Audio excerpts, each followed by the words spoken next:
Just when you thought Ian Carter, better known as iDubbbz, couldn't fall any further, he betrayed one of his closest allies, and in doing so, nuked the only thing that still had fans rooting for him: creator clash. This isn't just drama. This is a masterclass in self-sabotage, a timeline of downfall that involves betrayal, public meltdowns, a weaponized therapist, and the total implosion of a charity empire. But what if I told you? It all started with a dog, some diarrhea, and one anonymous call to CPS. Stay with me.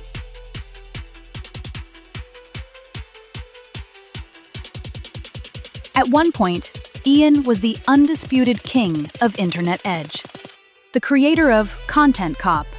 He tore through YouTube like a wrecking ball.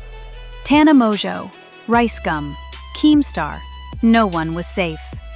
But then came the pivot, the apology arc, the "I've changed" video, the disavowal of his old content.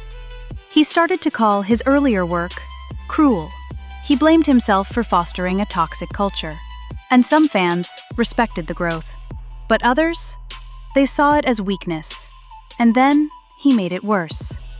By launching Creator Clash with his wife Anisa, he stepped into the one arena more brutal than YouTube commentary: boxing. The first Creator Clash was more than a viral event. It was a cultural reset. A YouTuber boxing event that wasn't about ego or clout. It raised over $1 million for charity.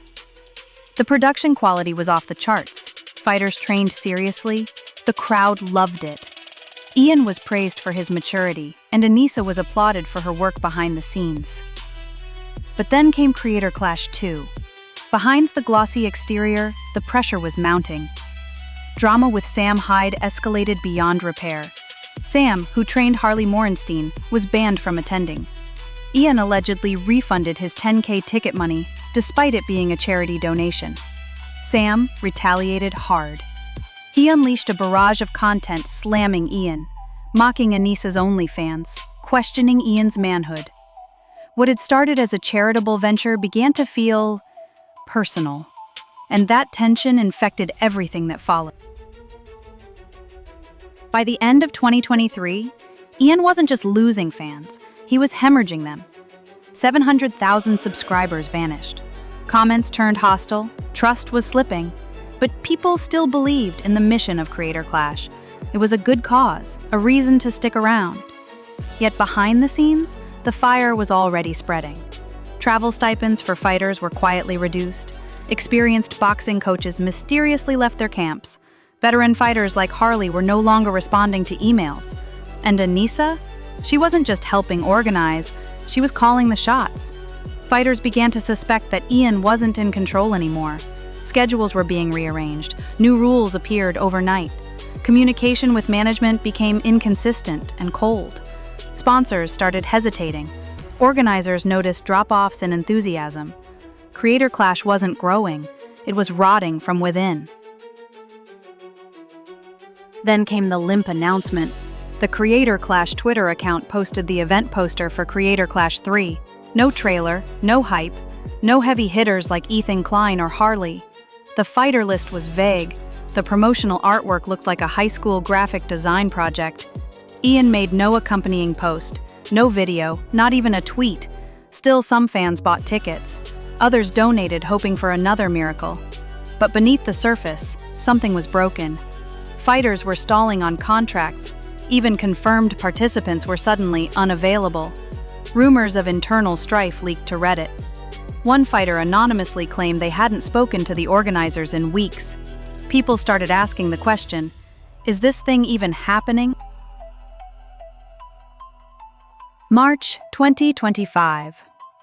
Ethan Klein casually mentions on the H3 podcast that his dog had given his family giardia. Gross? Sure.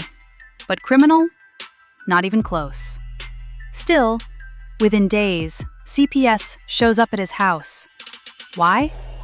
Because the complaint included details only mentioned on the podcast. This wasn't random. This was personal. Ethan was shaken. Illa was devastated. The stress of defending their parenting while dealing with a sick child pushed them to the edge. They expected solidarity from Ian, from Anisa, from friends. They got none. Just silence. This is where it gets ugly. Ethan and Ian had history. Ethan defended Ian publicly during the Sam Hyde fallout. He took flack for standing by Anisa, so when the CPS debacle unfolded, Ethan expected a private message, a phone call, a sign of support. Instead, Ian did something unimaginable. He brought back Content Cop to roast Ethan. This wasn't just about content. It was a declaration of war. The person who helped shield Ian from cancel culture was now being dragged in front of millions. And Ian didn't stop there. He let Anisa's influence bleed into the video. He used an on-camera therapist to analyze Ethan's apology. He weaponized empathy. He made drama into diagnosis. And fans saw it for what it was, a betrayal dressed up as a brand reboot. From the very first frame, it was clear Ian had lost the plot. The intro looped a fake Ethan soundbite. "Wake up, Ethan, wake up." What followed was a stitched-up mess of accusations. Ethan is emotionally unstable. He spreads misinformation. He refuses debate. He uses his fans as a shield. And at no point does Ian acknowledge the CPS call. Instead, he focuses on rebranding Ethan as a manipulative grifter. To top it off, the video includes a therapist grading Ethan's behavior like a middle school essay. It wasn't edgy. It wasn't clever. It was disturbing. Instant backlash. 500,000 dislikes. Thousands of comments calling Ian lost, bitter, and pathetic. Even loyal fans jumped ship.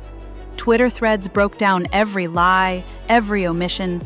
TikToks compared old Ian to the new one. Reddit went into forensic analysis mode. And Ethan? He responded with a vengeance. He reminded people of the CPS trauma. He exposed how Ian ignored the false reporting narrative. He laid it bare. Ian had become the exact kind of manipulator he once destroyed. The ripple effect was immediate. Harley Morenstein vanished from the roster. Lena Ayad bowed out. Fans noticed that rows of seats were being quietly removed from venues. Ticket sales tanked. Refund requests surged.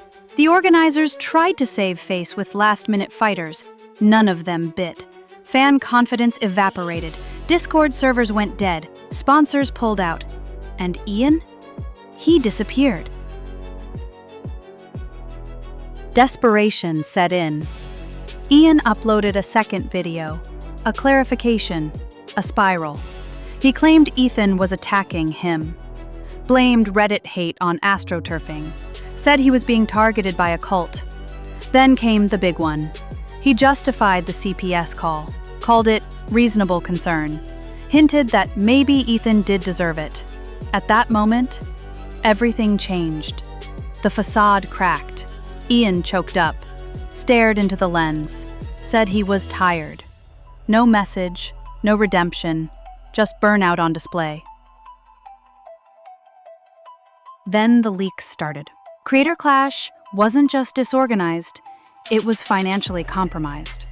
Insiders revealed Ian and Anisa took a 34% cut before donations. That's not charity, that's profiteering. Coaches revealed canceled meetings with boxing legends. Fighters exposed micromanagement by Anisa. Rumors swirled of inappropriate behavior in training sessions. The event was no longer about cause. It was about control. The contradictions piled up. Ian said Ethan was manipulative, but Ian edited therapy sessions for drama. He said the internet was toxic but kept feeding it poison. He cried for sympathy but offered none when Ethan's family needed it most. Nothing made sense, and fans? They connected the dots. They weren't looking at a misunderstood creator.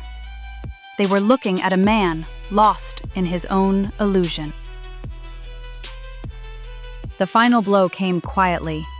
The official Creator Clash account announced the event would be postponed to October 25th, 2025. No apology, no explanation, just delay. But by then, it didn't matter. Sponsors were gone, fighters had moved on, fans had checked out.